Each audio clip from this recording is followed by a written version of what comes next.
গুমের ঘটনায় আইনশৃঙ্খলা বাহিনী জড়িত থাকার তথ্য তুলে ধরে বলা হয় প্রায় 25% গুমের অভিযোগে র্যাব জড়িত, এরপর পুলিশ 23%, এছাড়া ডিবি, সিটিটিসি, ডিজিএফআই ও এনএসআই ব্যাপক হারে গুম করেছে।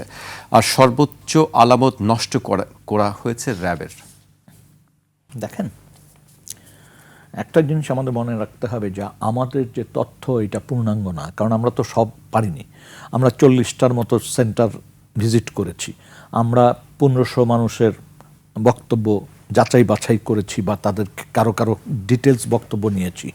এর মধ্য দিয়ে আমি পূর্ণাঙ্গ একটা পার্সেন্টেজ আসলে এনেছি, যেহেতু আমাদের রিপোর্ট রিপোর্টটাকে সমাপ্তি টানতে হয়েছে। কিন্তু পূর্ণাঙ্গ তথ্যর ছাড়া এই পার্সেন্টেজ বের করাটা খুব কঠিন কাজ।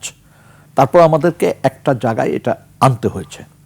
একটা জিনিস আমি আপনাকে বলি, সেটা হচ্ছে যে যে ভয়াবহতা সেটা র্যাবে যেমন ছিল, এবং র্যাবেরটা এত ভয়াবহ ছিল যে কল্পনাও করা যাবে না, ঠিক একই রকমের সিটিসিআররা করেছে। এবং তারা ক্রসফায়ার গুম করে তারপর যে ক্রসফায়ারগুলি দিয়েছে, এটা আপনি ধারণাও করতে পারবেন না যে কত মানুষকে তারা ক্রসফায়ার দিয়েছে। এবং আপনি অবাক হবেন যে সিটিটিসিতে বন্দি থাকা অবস্থায় একজন ছিলেন যিনি পরিষ্কার দেখেছেন যে কয়েকজনকে একটা গাড়িতে উঠিয়ে নিয়ে যাওয়া হচ্ছে এবং তাদের দুজনকে তিনি চিনতেন।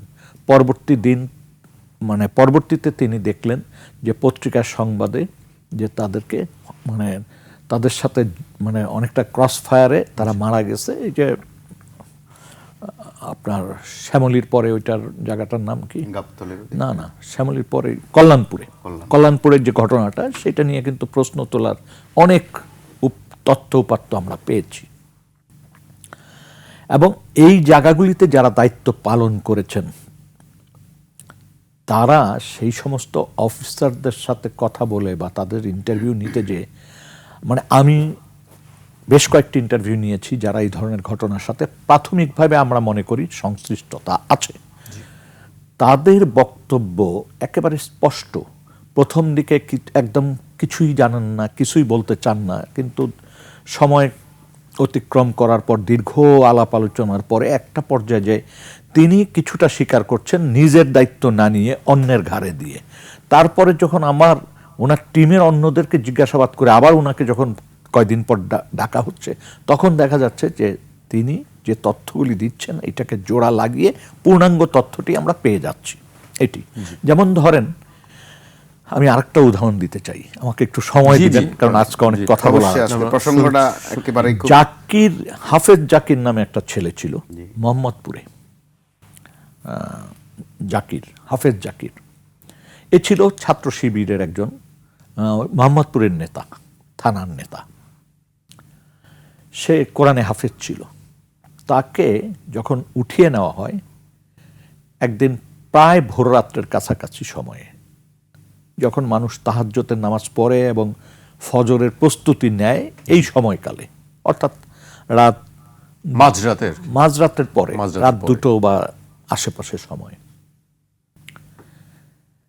তাকে যখন উঠানো হয় আমরা একটা জিনিস খেয়াল করলাম যে যারা উঠায়, যে সমস্ত টিমে অংশগ্রহণকারীরা কিন্তু অধিকাংশ ক্ষেত্রেই, বলা যায় প্রায় সব ক্ষেত্রেই, যাকে উঠানো হচ্ছে তার পরিচয় সম্পর্কে জানে না।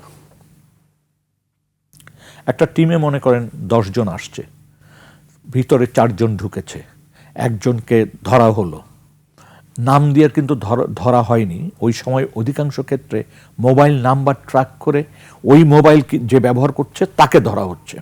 এবং ধরতে যাওয়ার পর ফলে কমান্ডারও অনেক ক্ষেত্রে নাম জানে না, কোনো ক্ষেত্রে কমান্ডার নাম জানলেও সিপাহীরা কেউ, যারা অপারেট করছে তারা জানতো না।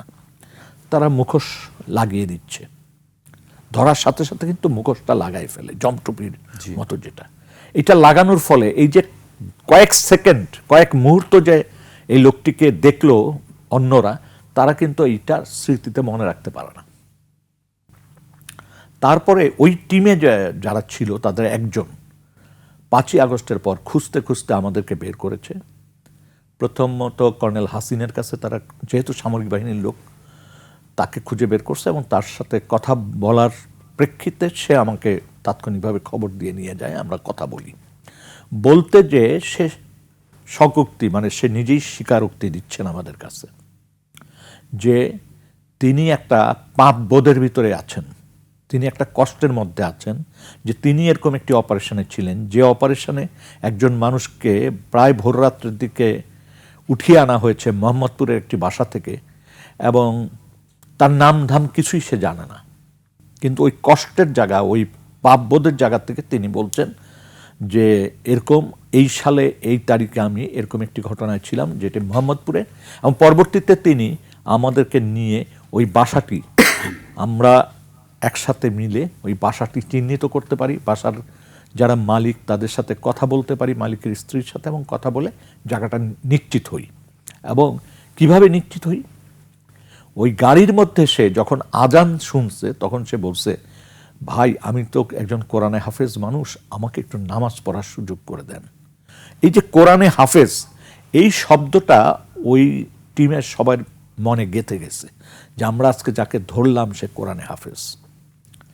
পরবর্তীতে তাকে কয়েকদিন পর ওই টিএফআইতে কয়েকদিন রাখার পর তাকে আবার নিয়ে যাওয়া হয় গভীর রাত্রে টিএফআই থেকে। তারপর যেই সমস্ত হ্যান্ডকাপ বা দড়ি রশি বা সরঞ্জামাদি সহ তাকে নেয় যে টিম, সেই টিম ছিল আরেকটা টিম, এবং সেই টিম ফিরে এসে ওই হ্যান্ডকাপ ফেরত দেয়, কিন্তু মানুষ আর ফেরত আসে নাই।